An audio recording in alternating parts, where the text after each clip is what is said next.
this time? Thank you all so much for being here. My name is Jason. I have the pleasure of serving as Congressman Frost's District Director here in the district. We have so many beautiful faces here this morning. May I ask a favor? Is that okay? No. All right. If we have some folks in the back that would like to move down to the front, we have some seats here on my left, and we have some seats here on my right. Don't try to hide. We'll call you out if we see you in the back. All right, so again, thank you all so much for being here. This is our very first State of the District. I'm sure some of you have been to our other events, whether it is a town hall, a coffee with a congressman, or just seeing the congressman out in different areas. So it really does mean a lot that you all have decided to spend a little time with us on a Saturday morning. You all got up out of your beds to come join us on a Saturday morning. That really does mean a lot to us. So you're going to hear a lot from the congressman this morning. Again, this is our State of the District. He's going to give you some updates on what's happening now.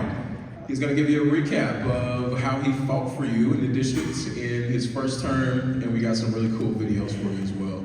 Just a few housekeeping notes. This is not a traditional town hall, so we will not have a question and answer portion. However, if you would like to ask a question, we do have staff members here. If you see Jasmine to my right, Jasmine, can you wave? Anyone with that wonderful black polo with the house seal on it is a member of our staff. You may engage them or engage them at any point for any questions. We also have our constituent services table out in the back. There's a gentleman that is standing in the door with the black polo. David, can you wave? If you all look to the back, that is David. He is one of our wonderful constituent advocates. He's going to be out there in the lobby to answer any questions you may have as well. And the last thing I have is go to frost.house.gov, frost.house.gov to sign up for our newsletter. I was hoping maybe it would switch over. Sign up for our newsletter, but you can also leave us a note or ask a question via the website, and we'll be sure to get back to you. That sound okay? Y'all sure? Okay, awesome. I think I had something else, but y'all probably tired of hearing from me. Okay, one last thing I think we do have. If you are a staff member of the congressman, please raise your hand. Just wave, just in case anyone has questions. I'm a cast member, like we work at Disney. I am a staffer. I'm waving my arm. I'm getting old, y'all, so I am, things are leaving my brain. They're not staying with me as quickly as they did before.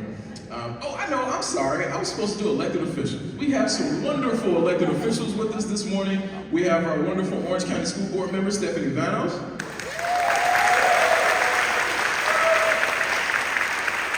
Also from the great town of Eatonville, Wanda Randolph, our wonderful councilwoman from the town. Next up, we have the man with the voice like silk, Commissioner Tony Ortiz from the city of Orlando. Do we have any representatives of elected officials that are here? Yeah, please stand, please stand. All right, there we go. We got Senator Carlos Smith in this building. Their office as well as our wonderful Orange County County Commissioner. Do we have any other elected officials that I may have missed? No? Speak now, forever hold your peace. I know elected officials like to be recognized. Okay. All right, well, again, thank you all so much for being here. And with that, it is my pleasure to bring up the person that y'all are all here to see. Please help me welcome to the stage, Congressman Maxwell Frost!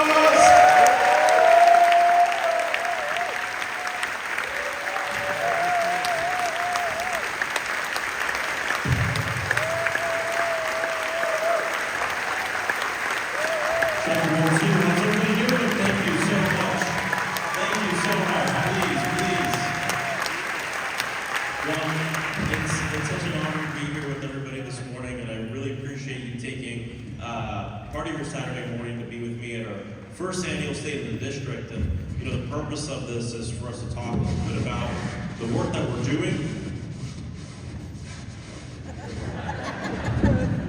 Let's mute that one.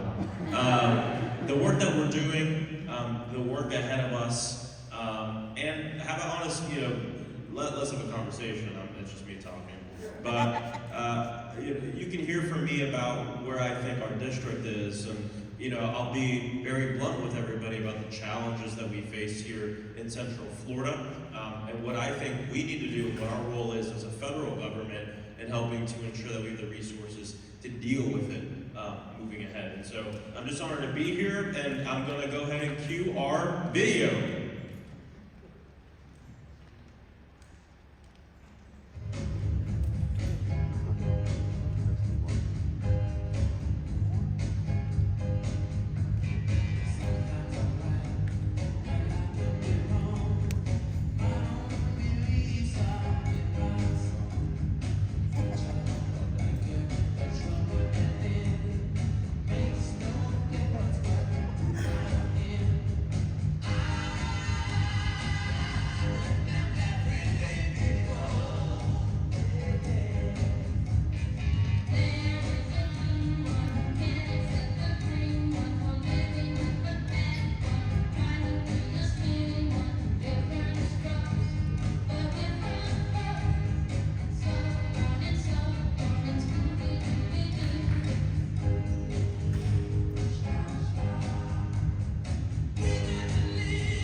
Some amazing moments, and of course, rest in peace to Sly Stone.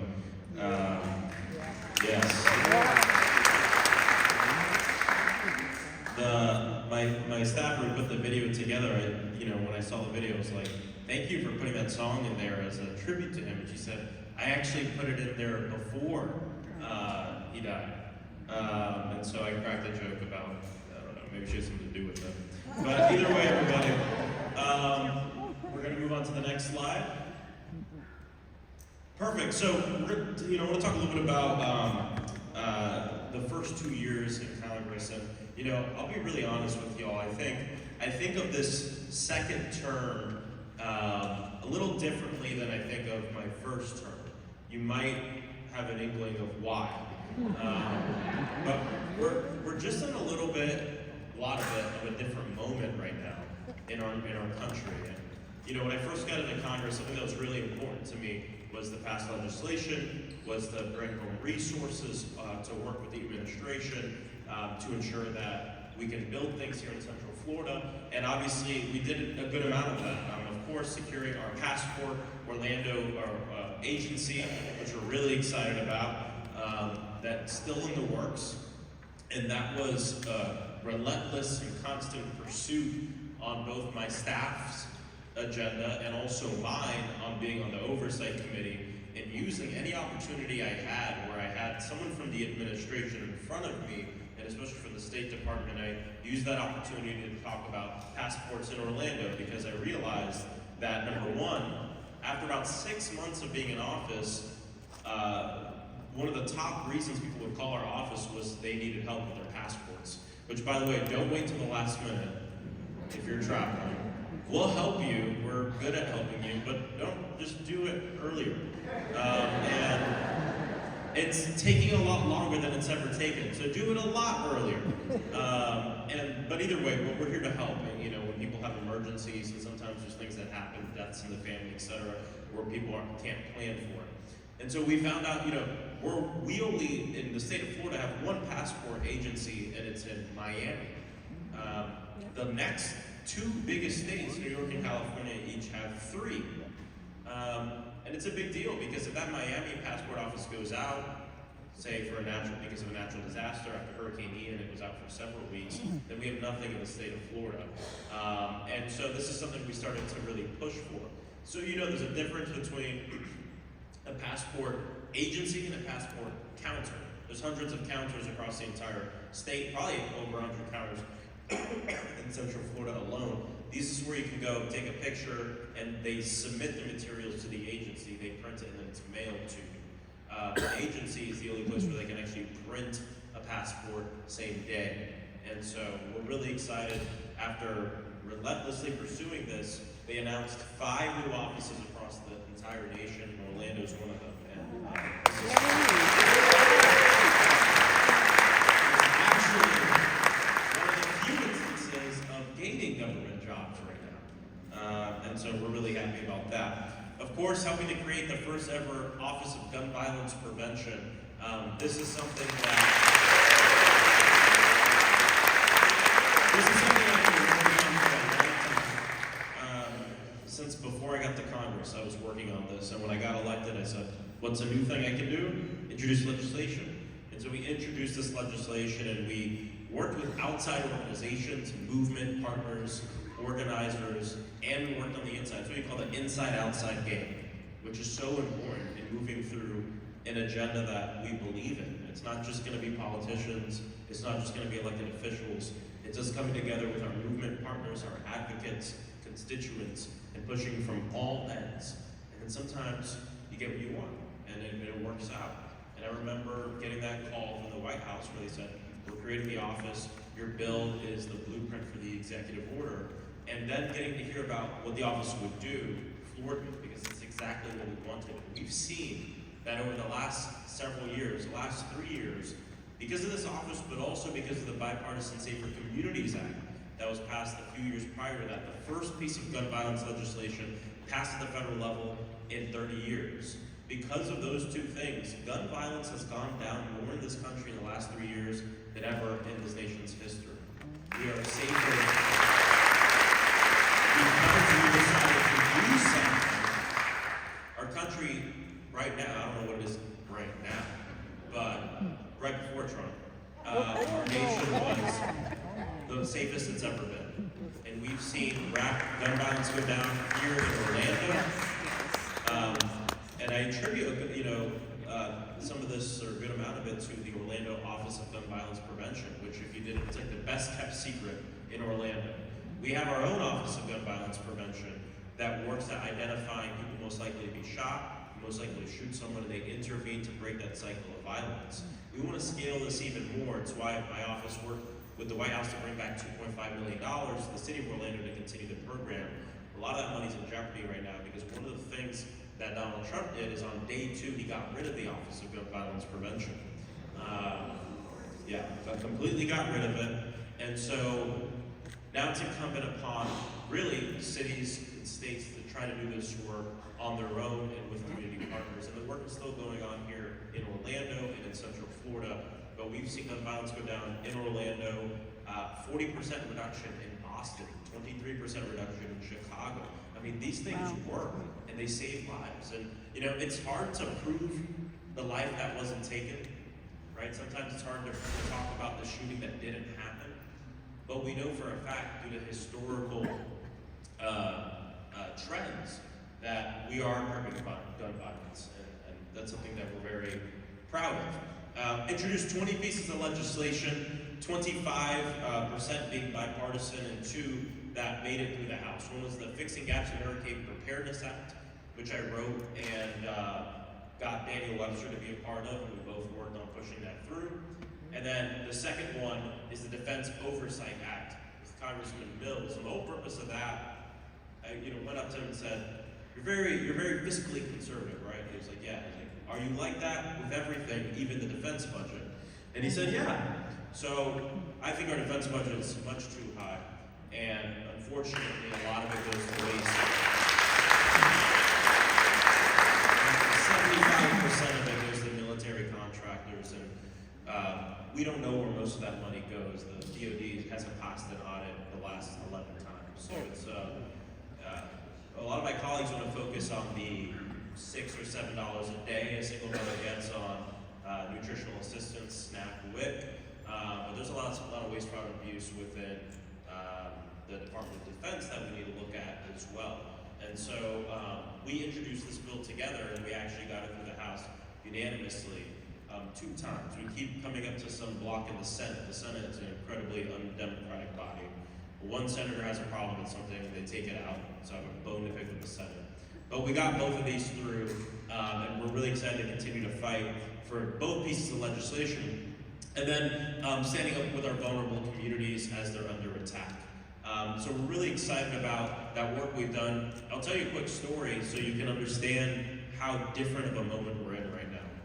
In the final half of my first term, we came up with this idea for a bill called the Votes Act. Now, the Votes Act is a bill that would expand the ability for active duty service members to vote when they're serving overseas. Right now, that's a codified right, but technically it's only a codified right if you're an active duty service member, not if you're part of the National Guard or you're a reservist who opted in to active service for a certain period of time. And this is actually an issue. A lot of them don't receive their ballots on time, which means they're not able to participate in the democracy that they're defending. And so I introduced this bill, worked with Republicans last year. I actually had more Republicans than Democrats on the bill. The American Legion endorsed it. Every association that represents both enlisted and officers in the military. And we really got this through Congress very quickly. I was very persistent. We got it through committee quickly, and then it got scheduled for a House floor vote.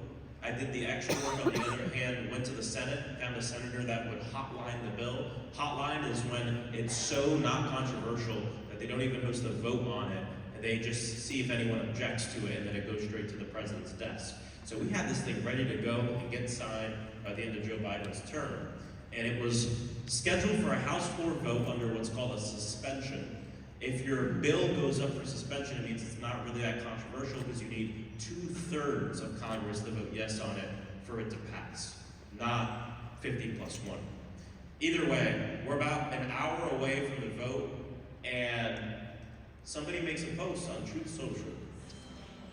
Donald Trump makes a post on Truth Social, and he says that my bill, I introduced it to rig the election and use the military to rig the election.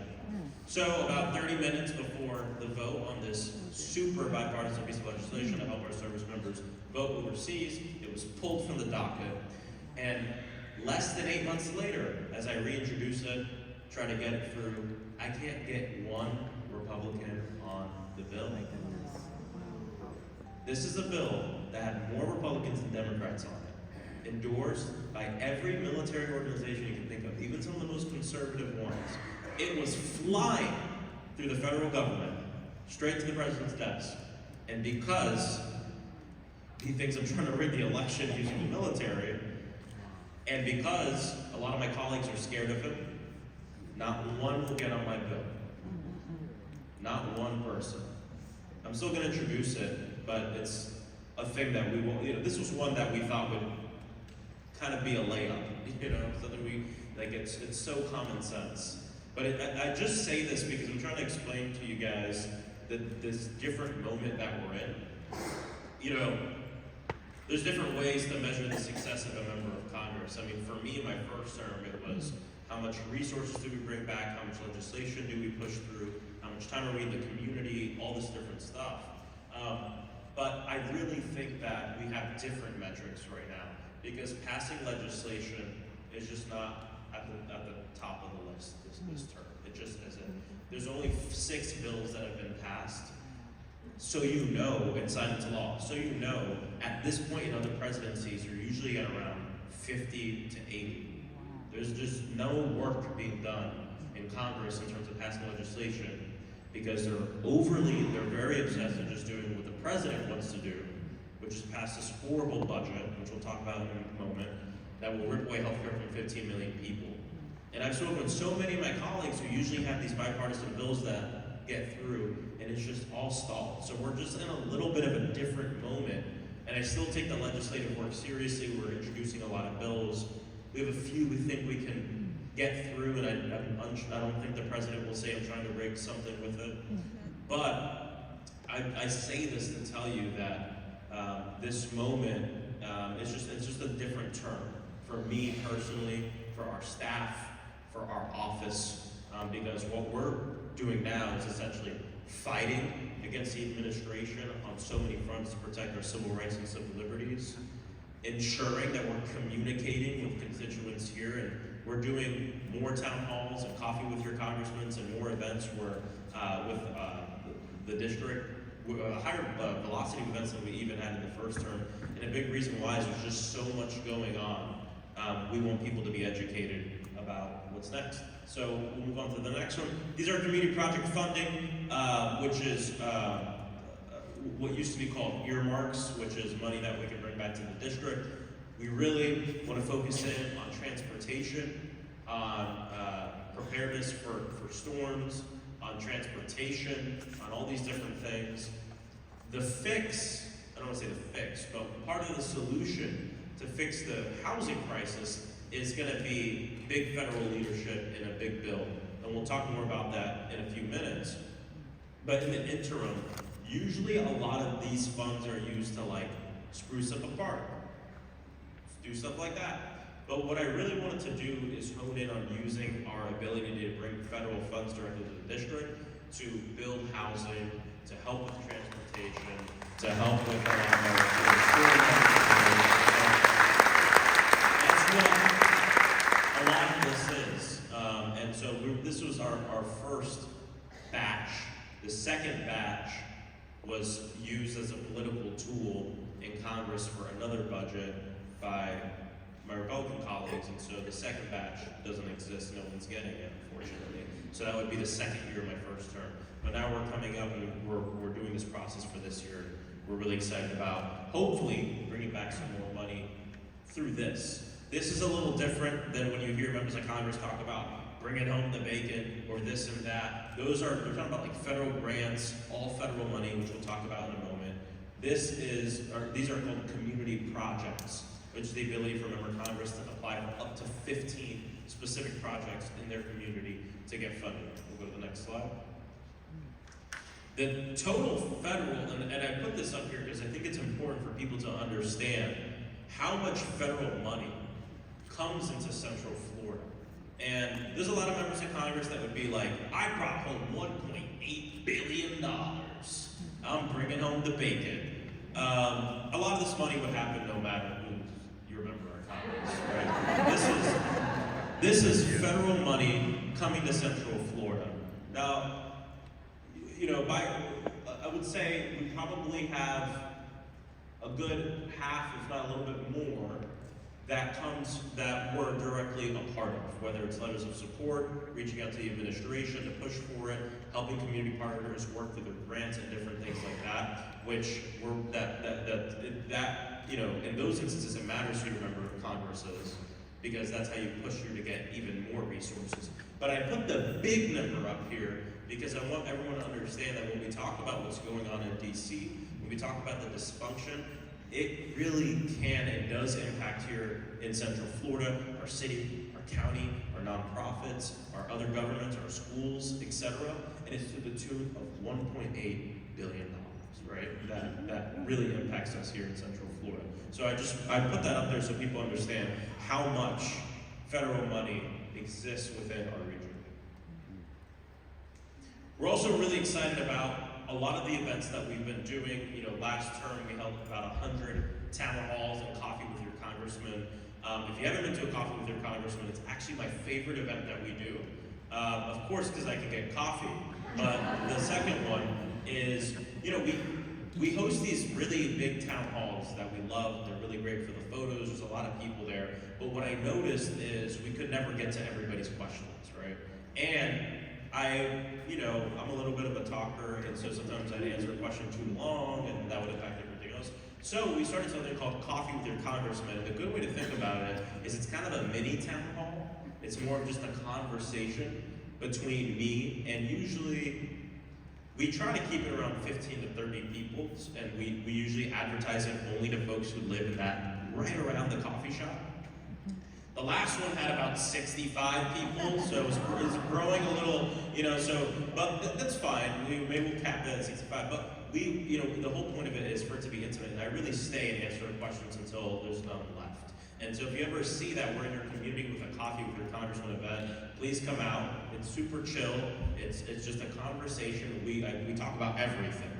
Trust me, the questions are, wide in topic. So either way, I really appreciate everybody here. I see so many familiar faces that I've seen at many of our events across the district, and I appreciate you being here today. The next thing is our constituent services. And this is, yes, this is some of the most important work that we do. And so, we showed you the community project funding, that's one pot of money. We showed you all federal money that comes to the district. And this is a different kind of money. So we've returned $7.3 million to our constituents. So this is not, money going to the city or the county or this and that or a nonprofit. This is actually resources and money going directly to people. And please give a round of applause to Senator Carlos Gamble-Smith.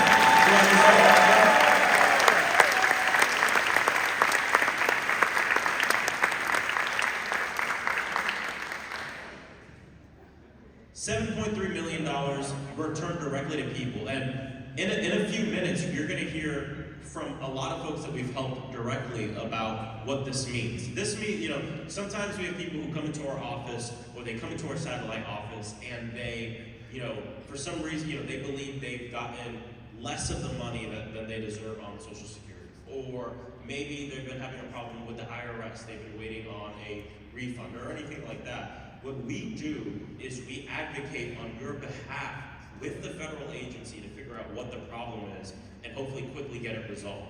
And we have some really star stories of people who've received large amounts of money because they haven't gotten what they deserved, right? And that's what this is about. It's about returning money that you have earned or that you deserve, that you're entitled to, that you have to receive from the federal government. And it's funny because there's a lot of talk right now from people in the White House about the waste, fraud, and abuse in Social Security or Medicare or Medicaid, whatever, in that so many people are just getting so much money and they're buying yachts with it or whatever. But what I've found, and what we found in our work, if the government overpays you, they're coming for their money. The place where we need to do better is when the government doesn't give you what you're supposed to get. A lot of times you need your congressperson to help you get it. That's really where we need to be.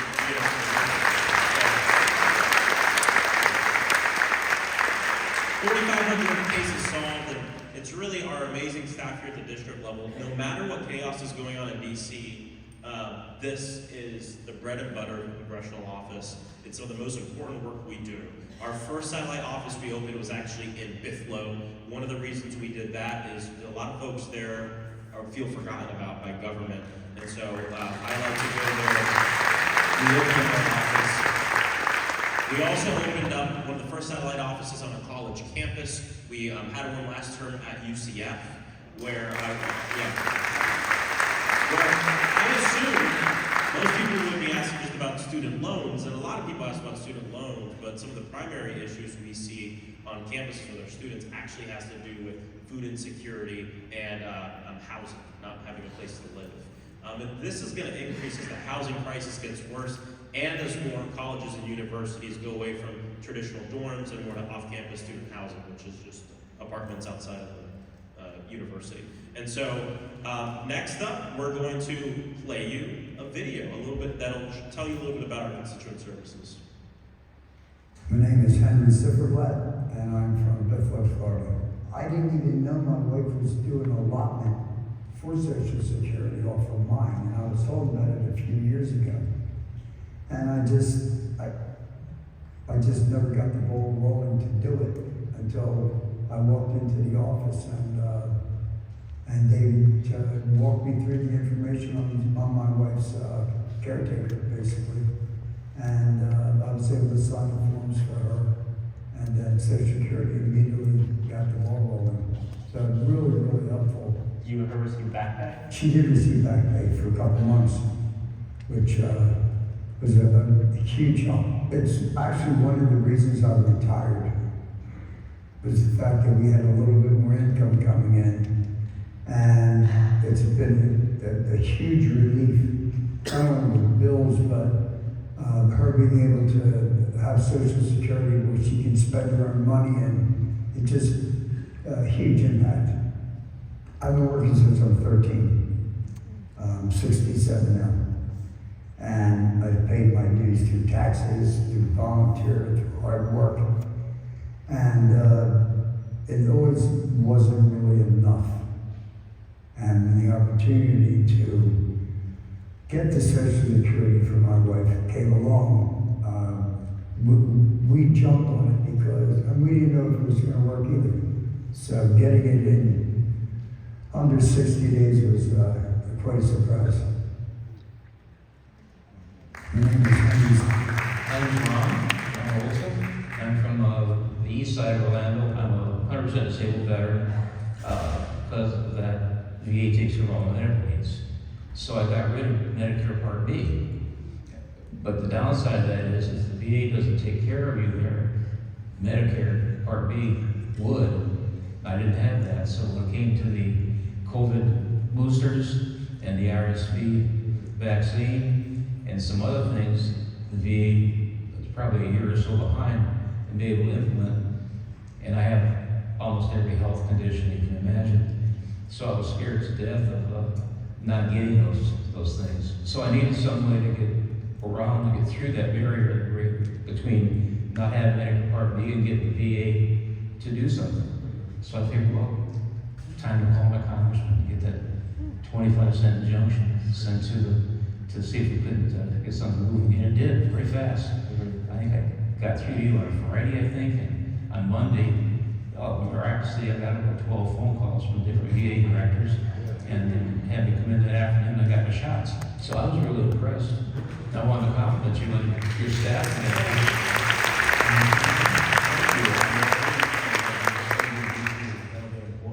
But the work we do here is also incredibly important. It's a huge part of our job is the constituent services and advocacy. So those are some examples of it. And now I'm going to bring up our Director of Constituent Services, Sarah Baudry, to talk a little bit about this.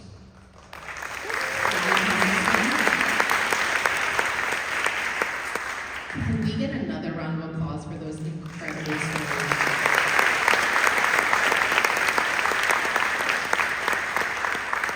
Every time I feel that, I'm reminded of the work that we do. These stories and so many more of them are what drive this office every single day. When someone in our community needs help, really needs someone to stand in for them, I want you to know that Congressman Frost's office is here to help and to show up.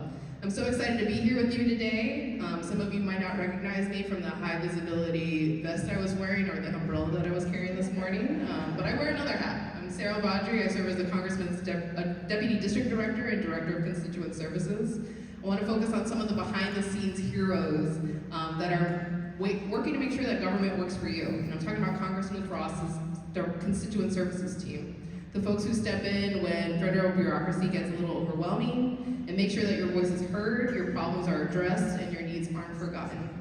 Every single day our office helps people in this community navigate issues around Social Security or Medicare, Medicaid, the IRS, veterans benefits, immigration, passports. It's tracking down a missing VA check, expediting a passport before a big trip, helping a family reunite.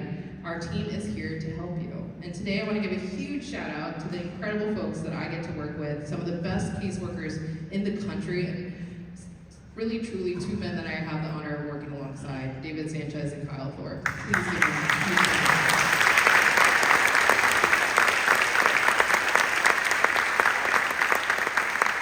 Their compassion, tenacity, and dedication are unmatched, and when you call our office, these are the people who are listening, digging deep, and won't stop until they get the help that you need. So please, thank you. So give me one more round of applause for Kyle and David. I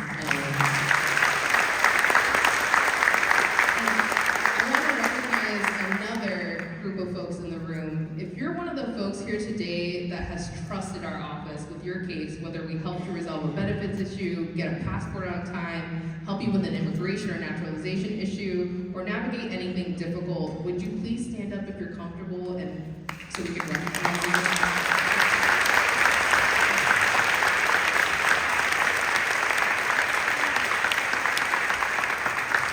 Thank you for allowing us to serve you. That's what this work is all about. And for anyone here today who does need help, whether it's a federal issue or you're just not sure where to turn, please don't hesitate to reach out. Our team is here to help you. We have a constituent services table right here at this event. It's located in the lobby. Please feel free to stop by and say hello, get connected. We want to be able to help you, and we can help you here today. If you aren't sure or you don't need help just yet, we're always available. Give us a call, stop by our office, check out our website. We want to be as accessible as possible to you, and we're just one conversation away from getting started on helping you with a federal issue. And with that, I just want to thank you for coming here today.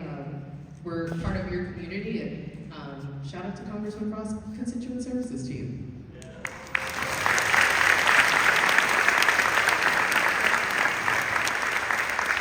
Before we move on to the next section of the program, I also want to make sure that we all give a huge round of applause to this amazing school, Boone High School, and their principal.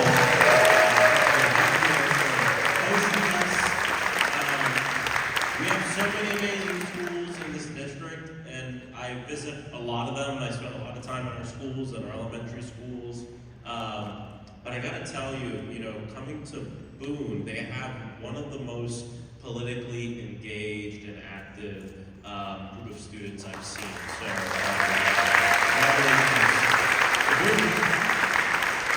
two other quick shout outs. We also have someone else that walked in, Commissioner Mike Scott.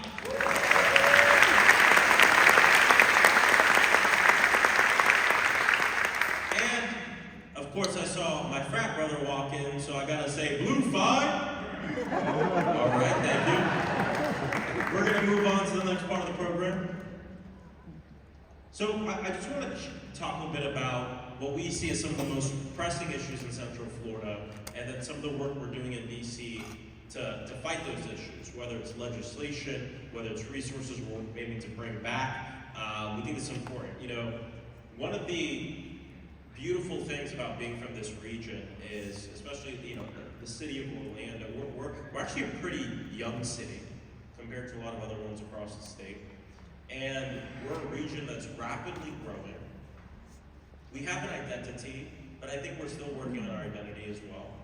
And I think it's a beautiful thing because we're all a part of that, no matter who you are. That's part of the reason, I love this being my home. So let's chat a little bit about what I see as one of the most pressing issues. Housing. Do you think housing's an issue? Everyone's an issue. So, human rights, yes, very important. There's a lot of important issues.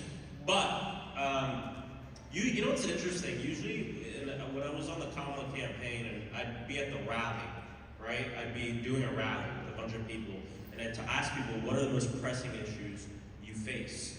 And I'd hear democracy, human rights, things like this, climate change, very important issues.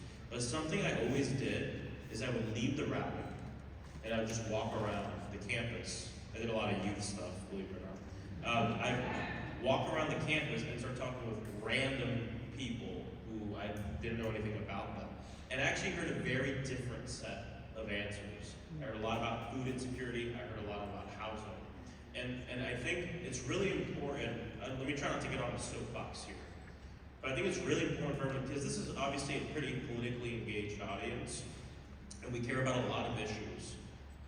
But as conditions get worse for people in this country, as people continue to feel like they'll never own a home, they can't even rent, too many barriers to housing, one job isn't enough, they can't send their kids to school if they want to send them to school, they can't afford to feed their kids, one hospital visit will put them on the streets. All this, as that continues to accumulate and the wealth inequality gets worse, more and more people, and I say more and more voters, will suspend their core beliefs on human rights, on democracy, on all this stuff, to focus on shaking up things for their family. And we're at a government event, I can't talk much about politics, but I think this is part of the reason we had the results we had. And I encourage people to look at the history of a lot of countries. This happens a lot. I was just in El Salvador, for instance, advocating for the release of Camargo Garcia, or that he would be brought back to the United States. And the interesting thing is, as I was speaking with a lot of just people from civil society groups, the president there enjoys a very high approval rating and was elected with very high numbers. But a lot of the electorate doesn't agree with him on a litany of issues. But it got so unsafe in the country that people got to a place where they suspended their beliefs on a million other issues because they wanted to feel safe.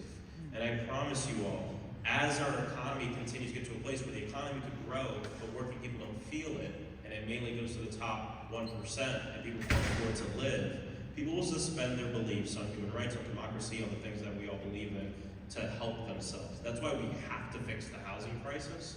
And one of the reasons why we have to ensure that we attack poverty, because we'll continue to get to a place where autocrats and authoritarians have fertile playing ground to manipulate the minds of Americans. And authoritarians always come out of pretty deteriorating circumstances for the people.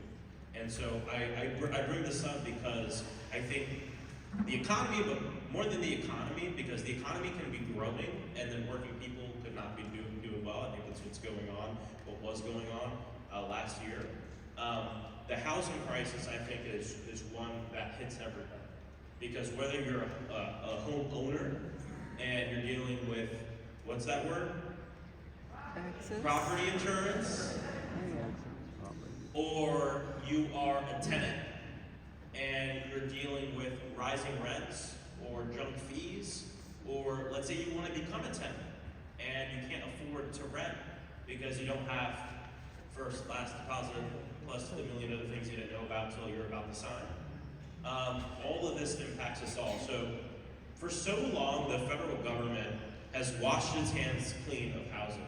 You know, it's a local issue, it's a state issue, we don't need to deal with it. And I think that's BS. I think the federal government has an important role in helping to fix the housing crisis. And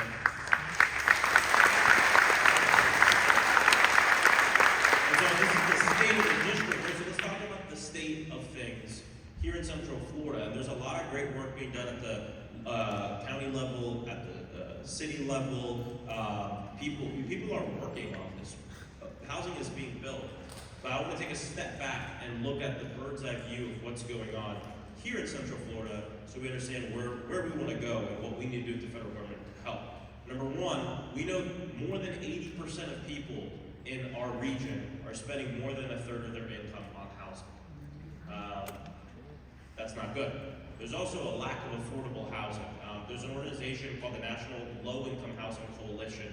They keep track of the data, and it consistently shows that Florida is falling further and further behind on housing. Florida is actually now the second worst housing affordability crisis in the entire country.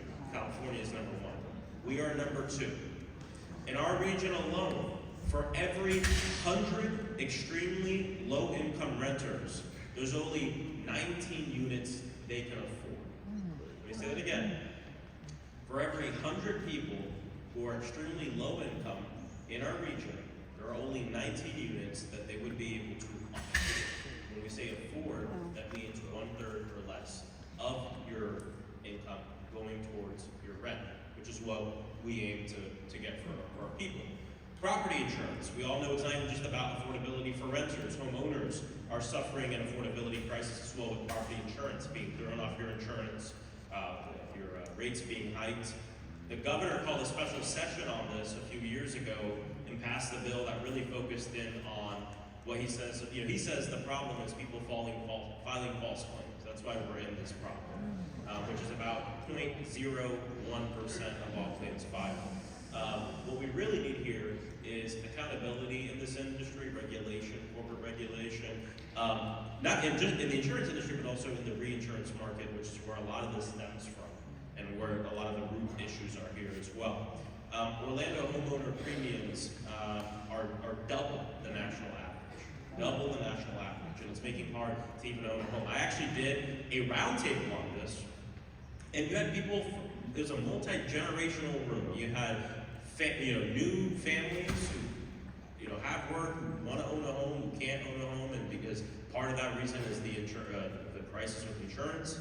We had seniors there who said, I've lived in the same house my whole life, I'm on a fixed income, I have to sell. Because things increasing around the margins here and there after 5 years and 10 years puts me in a position where I can't afford to live in the home I've lived in my whole life.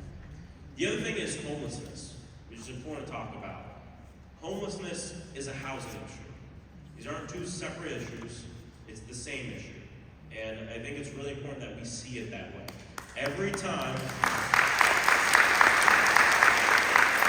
naturally, every time the rent goes up $100, homelessness increases by 9%. I'll say that again. Every time the rent goes up $100, homelessness in any given city or county or region or state will go up 9%. Actually, the last time in history we experienced the same amount of homelessness our country is experiencing now was actually during the Great Depression. And we knew why we were experiencing homelessness then, because our complete economy tanked. There was a huge depression. But now our country has immense amount of wealth. I mean, our economy, in terms of what's on paper, there's so much wealth in this country. We're the richest country on the face of the earth, but yet we are at Great Depression levels of homelessness. It all leads back to wealth inequality, right? This is why I talk about it so much. An example I always give people is during the last year of the Joe Biden administration, the economy was actually doing well on paper. More money was coming to our economy. We were bouncing back from COVID. But when you travel the country, and as I travel the country, a lot of people weren't feeling it in their pocketbooks or at home. And you have to ask why. Well, it's because when the country is stacked a certain way, when the tax code is stacked a certain way, it also determines the way in which our economy grows. So no matter who's in office, if it grows, well, it grows the way it's stacked up.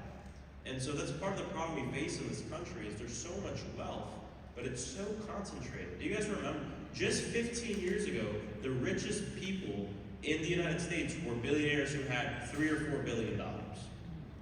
That's just 15, 20 years ago. You had $3 or $4 billion, you're like the richest person in the United States, richest person in the world. Now, it's 400. And it's probably a lot more than that right now. How did such a few people rapidly, not double, not triple, not quadruple, but just blow up their wealth? And a lot of it has to do with the legislation that's passed in Washington, D.C., the tax code that really helps determine how our economy grows. This is part of the reason why we have such a huge issue with homelessness in this country. I actually joined our local, what's called our Continuum of Care, which is a federally mandated group of people or segment that help handle all the homeless services organizations in Central Florida across the country. And what this is called is called the PIT count, the point in time count, where volunteers will go out and talk with people who are experiencing homelessness to understand how many homeless people we have on any given night in Central Florida and across the country. And then legislators use this number to help divvy up resources and figure out what things look like. So I did this earlier this year and went out with Homeless Services Network to speak with people. And I was so taken aback by how just not the questions we were asking, the fact that if I came up to you and I asked you, where'd you sleep last night? Let's say the point in time count was the night before, we're doing it the next day. And I said, where are you sleeping the night before? And you say, well, I'm homeless, but I slept I had a friend on their couch. Okay, boom, you're not counted. You're not counted as a homeless person at all to the United States government. This is part of the reason why any numbers you see about how many homeless people that you have here in Central Florida, across the country, it's just not the right number. It's severely undercounted. And this is actually something I'm working on right now is legislation. The other thing is we don't really give resources to get this number. It's all volunteers going out and talking with people. So it's just not a good indication of this crisis that we're in. It also, because you're not counting people who might be living on a couch here and there, or this and that, you're also severely undercounting youth homelessness, because most young people that are homeless are not unsheltered. They're usually living on someone's couch for a few weeks, or a friend's couch, or this and that, but they're still homeless. And so we just have no real idea of the crisis that we're experiencing. And more homeless people actually, they have jobs, right? And so it's a crisis that we need to fix, and I think it's important that we talk about it. What we're doing on it, leveraging community project funding to bring home money for affordable housing. introducing very aggressive legislation to help us get this together. And I gotta be honest with y'all, on the housing front, both parties have just failed to put forth a vision of what it is. I mean, if I came up to you and said, what do the Democrats believe on climate change? You could probably rattle off a few things. If I said, what do we believe on ending gun violence? You can rattle off a few things. If I asked you, what do we believe on housing? What do the Republicans believe on housing? I mean, no one can answer the question. And actually, to her credit, the vice president during her campaign was actually the first major political candidate put forth a comprehensive housing platform. So we need more of that. We need to talk about it more. We need a housing omnibus, which is a big package. And what I'm pushing for in the Democratic Party, when hopefully we take back the House next year, is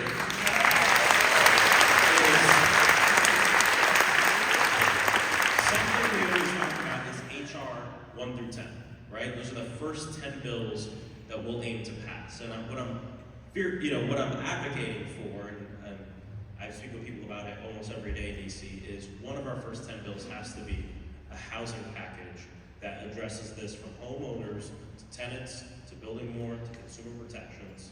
You know, there's so many solutions. Everyone thinks they have the thing. There is no thing.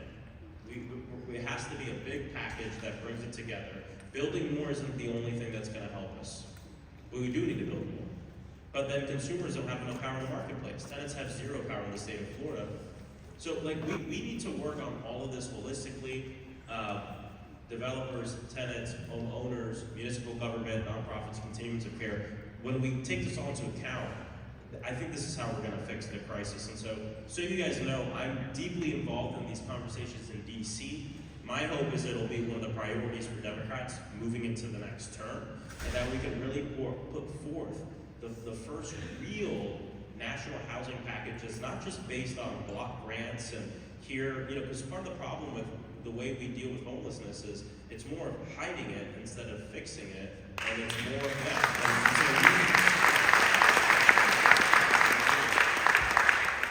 And I'm talking too much because I need to move on to my next section, but I care deeply about this, and this is an issue I do a lot of work on. The other problem is, especially when we deal with homelessness, the longer someone is unsheltered, the longer someone doesn't have a roof over their head, the more challenging and actually the more expensive it is to help deal with that person, help them. So if you care about our country being, fiscally responsible, it is actually within our best interest long term for us to deal with the problem now aggressively, because it will continue to cost us more and more and more and more and more on many different fronts, but we could deal with it now. So either way, that's a little bit on the housing front. The next one is transportation. I see housing and transportation pretty closely interlinked and closely together. We want to see our region continue to invest in multimodal transportation so people can get where they want to get. We are a very car-centered region, and a lot of resources go towards that, which is great. But the issue is, how many of you experience traffic congestion? All right, there we go. So, the studies show, and we know this because this is, usually when there's traffic congestion, what do people do? Build more roads, or widen lanes, or add lanes, and continuing to do this is not really going to ultimately solve the problem. We need to really invest in mass public transportation.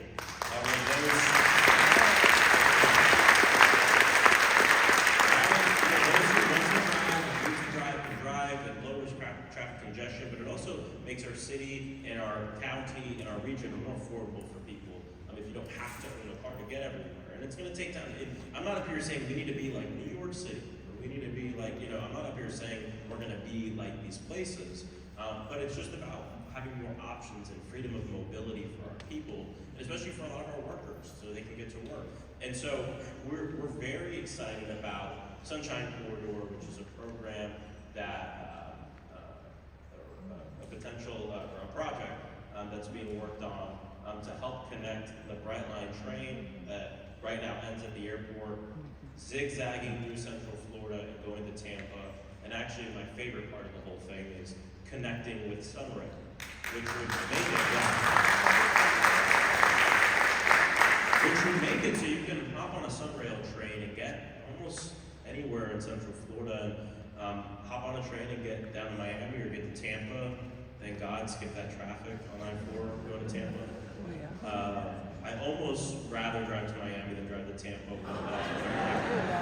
Is there something about sitting in that Disney exit there, something about sitting in that traffic that just like I can't do, right?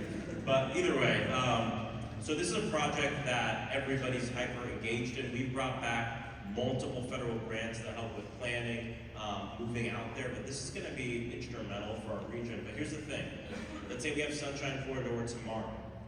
We still have a lot to do in terms of busing. And we really want to see lakes receive more resources.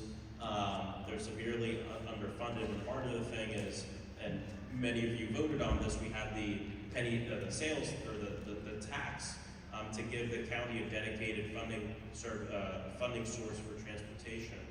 I'm very much in favor of that, but the federal government needs to do a better job as well.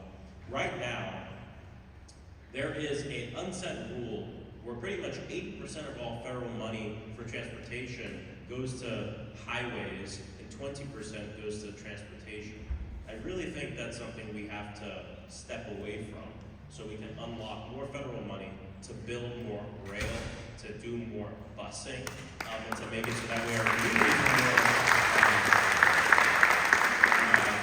to get around the community better. So I'm actually part of a small bipartisan group that is working on this. Next year, we're going to vote on what's called the Surface Transportation Authorization, reauthorization, which means we're going to reauthorize all the federal money for transportation, for highways, etc. And so this is something we're working on for that hopefully will reap benefits for us here locally as well. Next one, cost of living. 61% of Orlando renters reported spending more than 30% of their monthly income on rent, according to the most recent census survey. And about 28% pay more than half. So about a third of our people spend more than half of their paycheck on rent. But it's not just housing. We know that food insecurity is a huge thing across the entire country. And if you go speak with Second Harvest, or you go speak with any of their partners, they will tell you something that's very disturbing. That food banks across the country now are feeding people at higher rates than they had to during the height of the pandemic. And here's the thing, because I think a lot of times people have a caricature of what someone who needs to go to a food bank or this and that looks like. But so you understand, more and more, these are like working families, middle-class families. Parents have jobs, pull up in the minivan with the kids. They have a house that they live in. But it's just the costs are going up so much that like more and more people just can't afford their groceries and need help anywhere they can get it. And I'm sure a lot of people will sympathize with what I'm about to say. We also have a large group of people who are experiencing these cost burdens that are too poor to be rich and too rich to be poor. And so they find themselves in this situation where there's not a ton of programs there to like help you with the cost burdens that are on our people. And so food banks are taking that up a lot. And so from food to renting, the federal safety net programs are completely under attack. Medicaid, Medicare, Social Security, SNAP, WIC. We'll talk about this in a moment when I talk about the big ugly budget. But as someone, as someone who's experienced this personally, this is a huge issue. This is part of the reason why I've introduced the Fair Grocery Pricing Act, which would help us, which would make it illegal for food producers to use digital tools to share pricing or supply information that leads to price fixing, which is a huge issue that we have.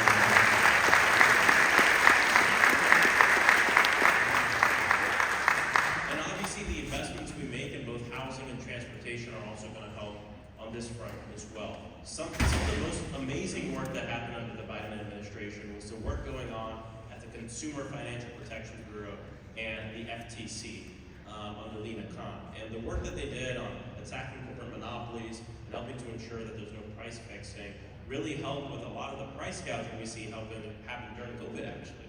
A lot of this stuff is illegal. So you know, I know a lot of people are saying, isn't price fixing illegal? It is. But the issue is, believe it or not, Congress isn't good with keeping up with technology. And as technology has become more accessible to organizations and corporations and stuff, now what people do is they hire third-party companies or firms that price their products for them. These companies use what they call proprietary data, using the information from all their clients, and then they give the clients what they should price their groceries at. Or it's not just in agriculture, this is also a thing with apartment complexes. In fact, there's a huge lawsuit going on with this right now. There's many apartment complexes here in Central Florida that are a part of this thing, Camden being one of them, some other ones. And so what they do is they get these third-party companies to do this, and the third-party companies are essentially doing the price fixing for them, using technology and algorithms, and so our laws don't necessarily cover that. And that's part of the issue that we're facing right now. Immigration. Uh-oh. Yes.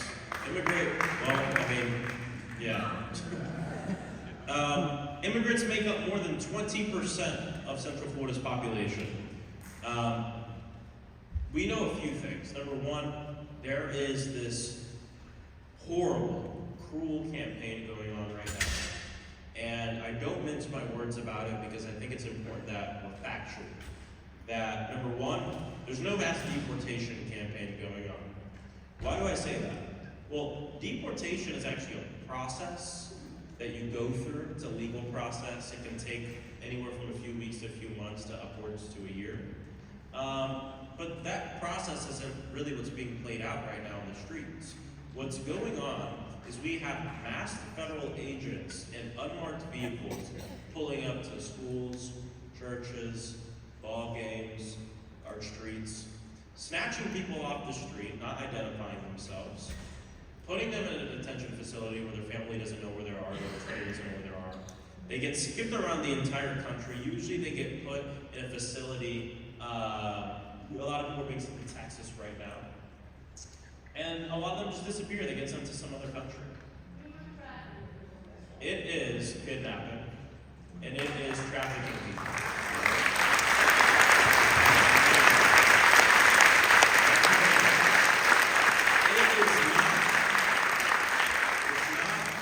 It's not the process of deportation. It's not the process that we've set out here. And so it's very disgusting, and it's impacting so many of our communities here in Central Florida. Of course, our Latino community, our Haitian community. And part of the issue here is the president ran on saying, we're going to get all the criminals out. Listen, that's not me doing a Trump impersonation. But we're going to get all the criminals out. We're going to do all this. Why don't you do it the right way? But part of what they're doing, why don't you do it legally? But part of what they're doing is they're waiting outside of the immigration hearings or check-ins that people do as part of their legal process. And they take them there.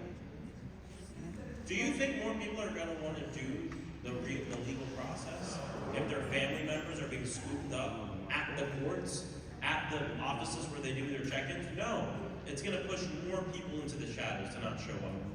The other thing that's going on is he's actually ripping away legal status from people. So people who did do it the right way, have a legal status, whether it's temporary protective status, whether it's the parole program, any litany of different protected statuses, they're ripping it away from people. So they're actually adding to the number of undocumented people in the country. Do you believe that this is a guy who ran a mass deportation of undocumented people? Not only have they completely screwed due process in kidnapping and trafficking people, but he's actually adding to the population of undocumented people in the country by ripping away people's status. So that's what's going on right now. And I think it's disgusting. It's overwhelming local governments across the entire country. It's putting families at risk. I mean, part of what we're doing to fight against this is we have to use our oversight abilities. And I did this last year by pulling it to the Baker Detention Center, which is in Stark, Florida, which is one of the detention centers that don't get a lot of news coverage. It's kind of in the middle of most people hear about Chrome in South Florida. But Baker is actually worse than Chrome. And I pulled up to Baker unannounced and said, I'm coming in to see the conditions. At first they didn't let me in, and I was like, well, as a member of the United States Congress. Then they let me in. And I went in, and the conditions were horrible. I mean, it was disgusting. And I actually spoke with 4 of the detainees, and every single one of them said, yeah, I'm in the middle of my deportation process. I've been here for 6 months, 7 months. But to be honest, and I had one guy tell me this, I'm gonna sign my deportation papers tomorrow and stop fighting it, because I'd rather sleep on the streets of Haiti right now than be in this facility anymore. This is what is going on. And so we need to continue to show up. You've seen the videos of members of Congress pulling up to these detention facilities. It's a new thing now. They're not letting people in, which is blatantly illegal. But members of Congress need to continue to pull up to these facilities because I believe that it makes us legitimate plaintiffs for hopefully future lawsuits against the administration. For people who don't know,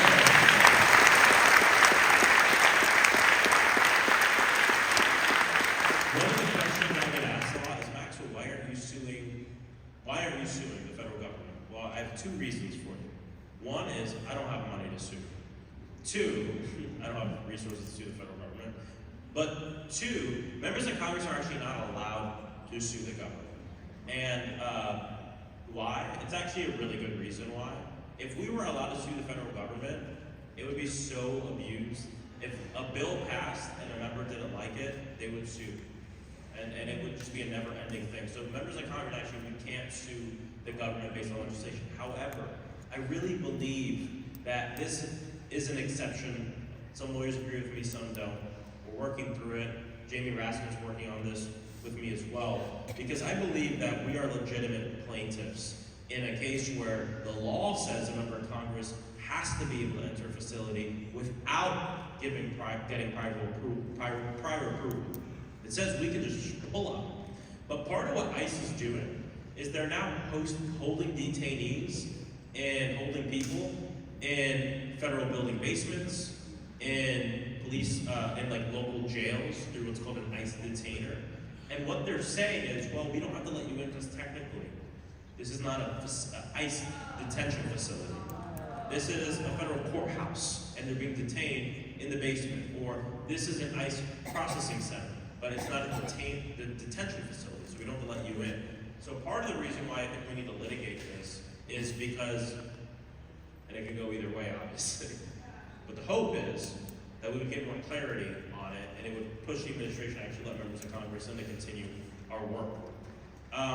Let's move on. I'm talking too much, and we have a little bit left, but I'm going to get through it. Oh my God, everything going on, so much. These are some of the headlines over the last 6 months. He's led with cruelty and chaos. And, it's interesting. I talked to a lot of Trump voters as they travel the country, and a lot of people believed him on the wrong thing and didn't believe him on the right thing. What I mean by that is a lot of people believed him when he said he would lower costs on day one. He would lower energy costs. And a lot of people didn't believe him when he said he would be a dictator. And it turns out it was the reverse. And so a lot of people are waking up for this, but these are some of the headlines.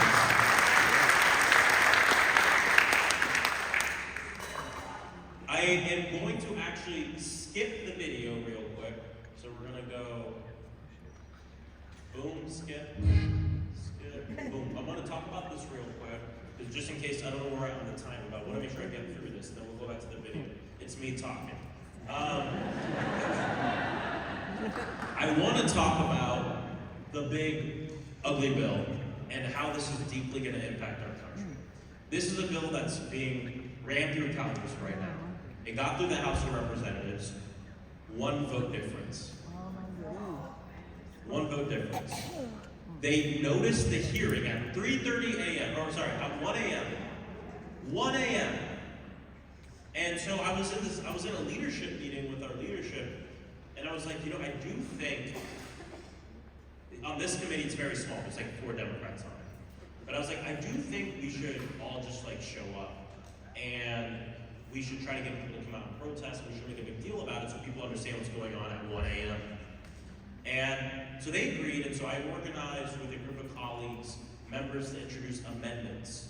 And what does an amendment do? It gives us 5 minutes. 5 minutes of debate, each amendment.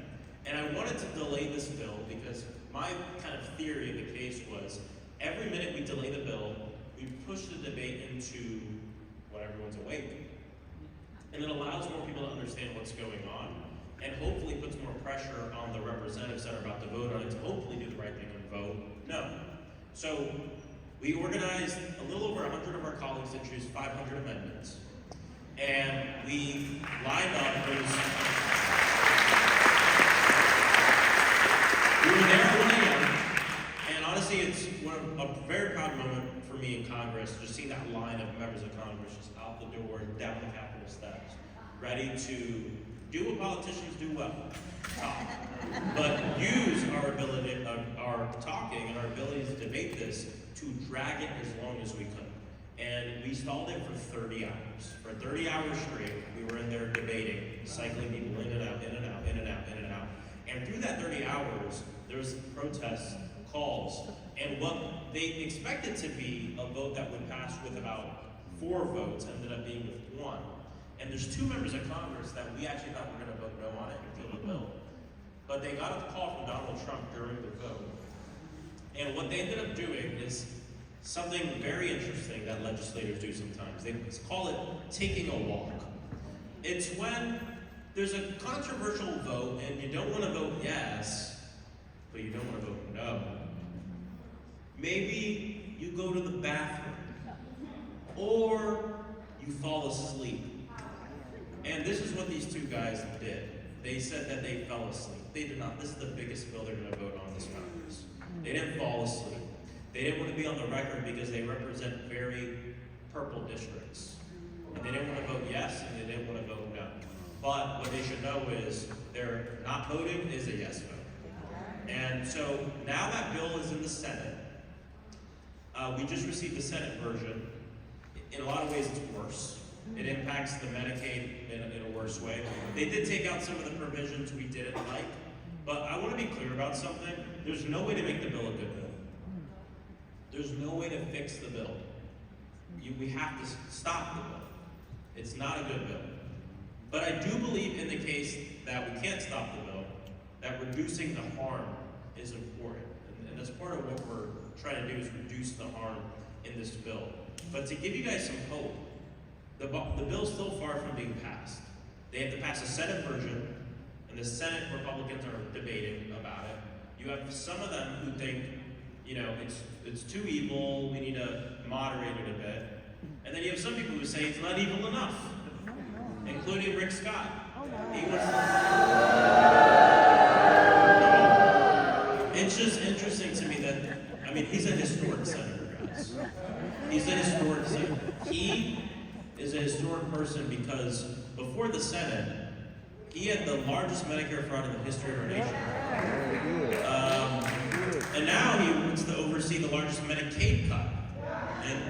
And so the interesting thing is, in the first iteration of this big bill, all the cuts, guess when they took effect? Right after we have a new president. That's right.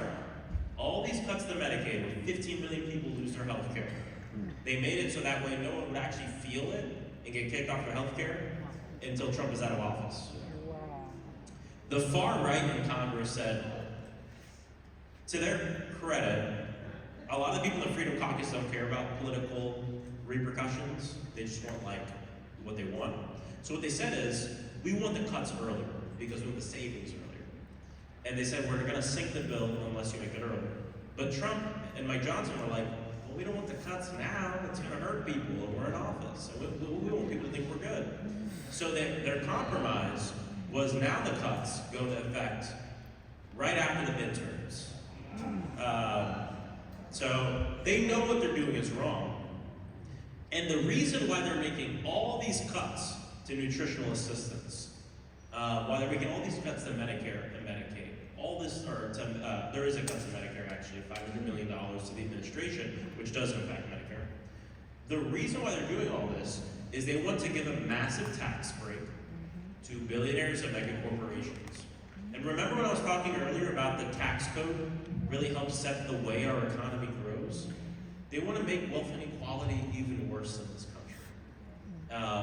And that's why everyone should be against the big ugly bill, big ugly budget, everyone's calling it different things. Because it's really gonna harm our people. We can go back to the video. This is a little bit about the things that we're doing to fight back.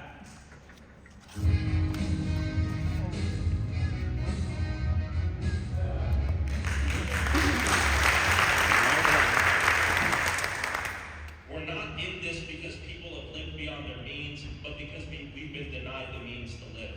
No politician is above the law, including Donald Trump. Republicans would have us believe that the person most likely to steal from you is a person in a hoodie, a black person in a hoodie, or an immigrant with tattoos. This is to distract from the fact that at least here tonight, the people stealing from Americans are not folks with tattoos and hoodies.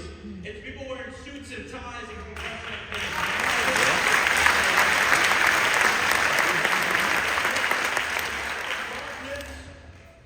But in the United States Congress, wrapped in the flag, it is disgusting, and we will never forget this. Why don't they want people to know their rights?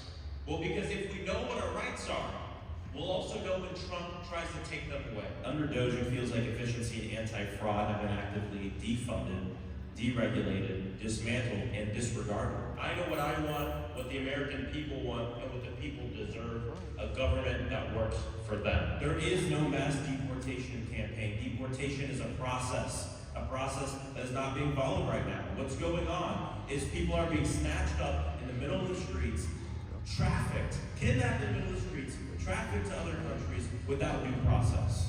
Wait a minute, on the record.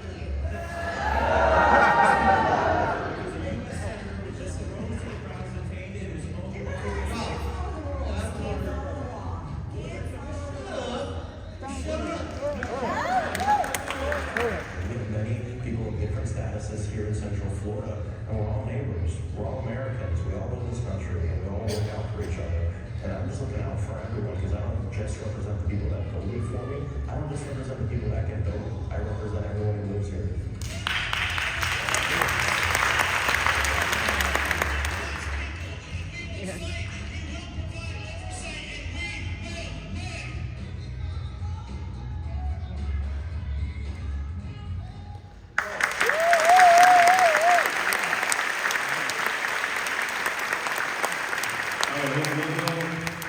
Next slide. A funny thing that I'll tell you guys is the one where it's talking about the people around here, the politicians with suits and ties. So that was the night that the big ugly bill passed the House. And the Dem leadership asked 4 Democrats to do the closing debate. So you know, if you've seen C-SPAN, 99% of the time we're talking on the House floor, there's like no one there. So when you talk and like the chamber's full, it's kind of a big deal and it's very rare. So they said the four closing arguments, and all the Democrats and Republicans will be there, and they chose me to do one of them. And I was actually supposed to go number 4. And a lesson I'm learning is sometimes being punctual works against you. Because I pulled up and I was the only of the 4 debaters there as the first one. And then Hakeem had called a meeting for the Democrats to come together and talk about what we're going to do. So we go down to the meeting. The entire Republican conference is there. All the Democrats are in our caucus room, we're talking. And then someone taps me and goes, "Congressman, you're the only one here. We need you to go debate." They're starting to debate. And I was like, "What about the meeting?" They're like, "Everyone will come up when it's done." So I was like, okay. So I get up. One of my best friends in Congress, Congressman Greg Cassatt from Texas, was like, "Man, I got you. I'll come with you." So him and I walk into the chamber. I step up to debate. No Democrats are there except Greg Cassatt and like 2 other people. But every Republican is there. And I gave that speech. That's why you hear no clapping and all boos. It was like just me and like my guy, and that was it. But in my heart, my constituents were with me.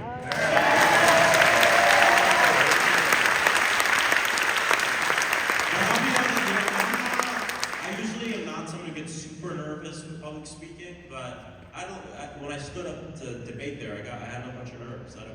I was like, here we go, let's see how this goes. But it was a very proud moment for me. Look, I really appreciate everyone coming out today. After this, we're going to do a community pledge together, but I just want to say, you know, in this moment, I think standing up for one another is very important. And there's a role for all of us to play. Our nonprofits, our organizations, our city, our county, our school board, our organizers, our unions, our schools, and looking out for each other is more important now than ever. I mean, one of the things that Trump really wants people to do is, he wants everyone to be ICE. He wants everyone to be telling on each other. And so we have to do the opposite. We have to be taking care of one another. If you see a Know Your Rights training, go, even if you're not undocumented, even if you don't know an undocumented person. Why? Because when you see it happening, when you see something happening, you will have the greatest power of all, which is knowledge. Knowledge is power. And so go to the Know Your Rights trainings, go to the protests, go to everything, be involved, because all of this is part of this greater equation. I'm sorry, so we're not doing questions, but afterwards I'm going to come down and talk to folks. All of this is part of this greater equation where we're fighting back, we're being the opposition. The other thing I'll say though is it's not enough for Democrats just to be against Trump. We have to be for something.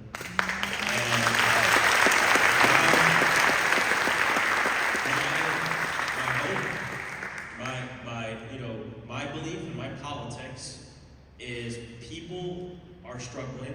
They've been struggling for a long time. Things are getting harder for people in a country that is actually gaining more wealth. And we have to attack this wealth inequality. We have to have big ideas. I don't think people care to hear about how you're going to kind of fix something. I think people want bold ideas. We don't have to lie to people and tell them it'll all happen tomorrow.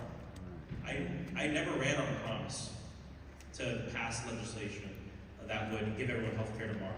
I ran on a promise to fight for that thing, with you, alongside you, for you.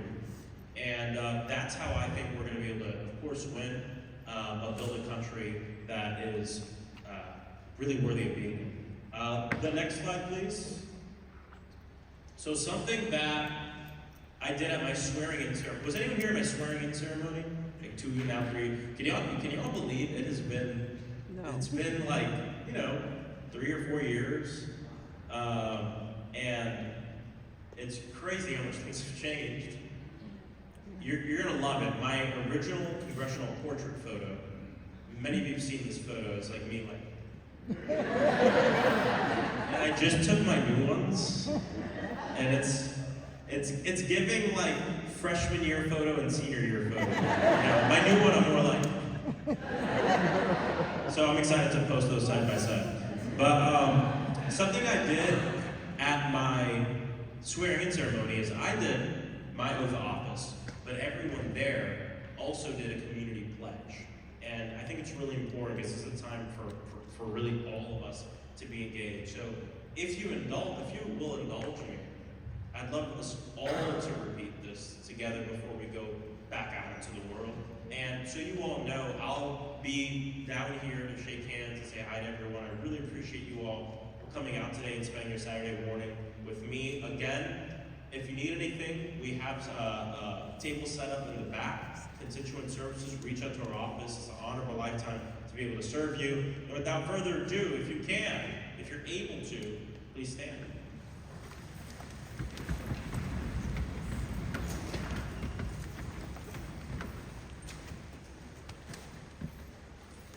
And repeat after me. I pledge to always choose community and solidarity over hate and rejection.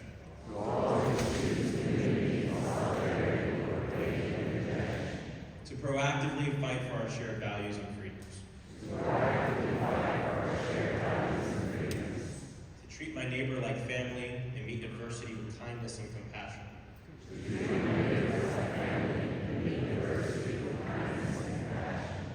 To fight for equity in every space I am in and ensure that nobody's left behind.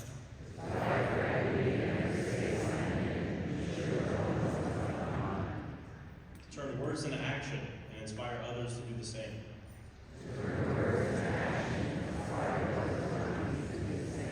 To remain engaged, informed, and connected with my community. To choose hope every day and continue to show up even when it's hard.